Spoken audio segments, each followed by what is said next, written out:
Halo Bina Family, perkenalkan, saya Dr. Ido Bramantia, spesialis radiologi konsultan.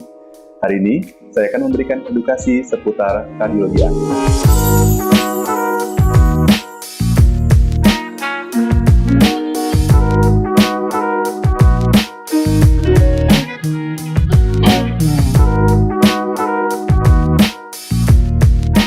Radiologi anak merupakan bidang peminatan khusus di bidang radiologi klinik yang berhubungan dengan pasien-pasien seperti kelompok usia neonatus, baru lahir, bayi, anak, serta remaja. Pasien anak bukanlah miniatur dewasa, karena mereka memiliki kelainan serta jenis penyakit yang berbeda dengan kelompok usia dewasa.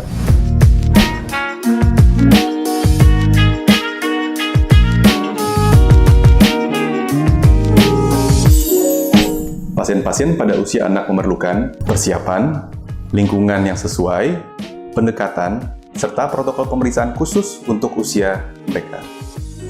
Pemeriksaan radiologi anak diutamakan menggunakan alat atau modalitas radiologi tanpa sinar X, seperti USG atau ultrasonografi, dan MRI atau Magnetic Resonance Imaging.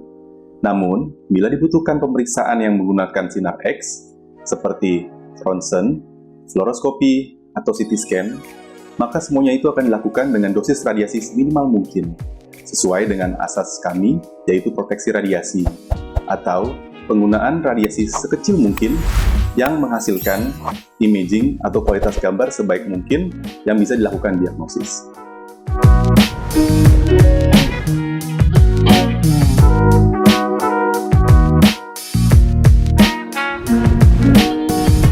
Pemeriksaan di bidang radiologi anak sangat luas, di mana kami dapat melakukan berbagai macam pemeriksaan radiologi di berbagai organ dan sistem organ pada anak. Pemeriksaan radiologi sama seperti pemeriksaan radiologi pada umumnya, yaitu antara lain menggunakan alat ronsen, USG, CT scan, MRI, atau DSA angiografi. Nah, jenis pemeriksaan yang ada tergantung dari alat atau modalitas radiologi yang tersedia di rumah sakit tersebut.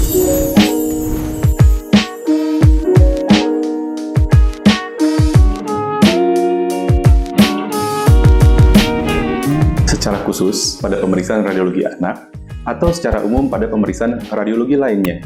Biasanya, pasien-pasien yang datang sudah dengan diagnosis tertentu dari dokter penanggung jawab pasien atau dokter yang merujuk. Pemeriksaan radiologi kami berfungsi untuk mengkonfirmasi diagnosis, mencari diagnosis banding, serta merupakan bagian dari keseluruhan data medis yang akan digunakan oleh dokter penanggung jawab pasien untuk menentukan diagnosis kerja, serta menentukan terapi atau pengobatan bila perlu.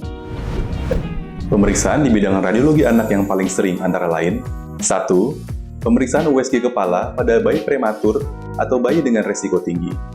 Yang kedua, pemeriksaan atau screening pada kelainan kongenital atau kelainan bawaan lahir yang dapat terjadi di berbagai organ atau sistem organ. Yang ketiga, pemeriksaan pada anomali vaskular, yaitu antara lain tumor hipervaskular atau yang biasa dikenal dengan hemangioma, dan malformasi vaskular yang terdiri dari kelainan bawaan pada arteri, vena, kapiler, atau sistem limfatik yang dapat terjadi di berbagai lokasi organ tubuh. Yang keempat, pemeriksaan pada keluhan muntah atau keluhan sulit buang air besar yang dapat disebabkan oleh berbagai fungsional ataupun kelainan bawaan pada anak atau bayi.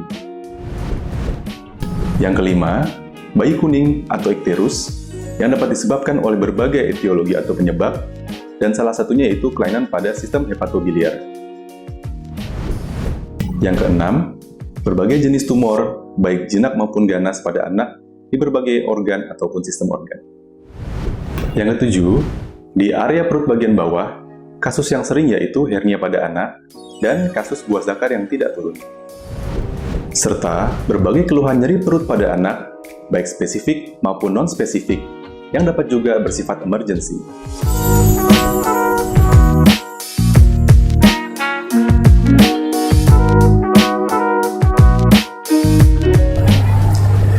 Biasanya, pasien yang datang ke radiologi sudah datang dengan membawa form permintaan pemeriksaan atau dikonsulkan dari dokter lain sebelumnya, bisa dari dokter spesialis anak, dokter subspesialis anak, dokter bedah anak, atau dokter umum dan dokter spesialis lainnya yang menangani pasien anak.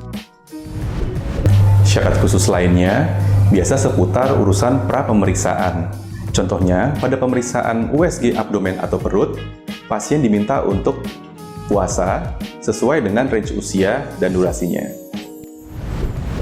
Demikian informasi singkat mengenai radiologi pada anak. Kiranya dapat berguna bagi Bina Family dimanapun Anda berada. Salam sehat, care with love.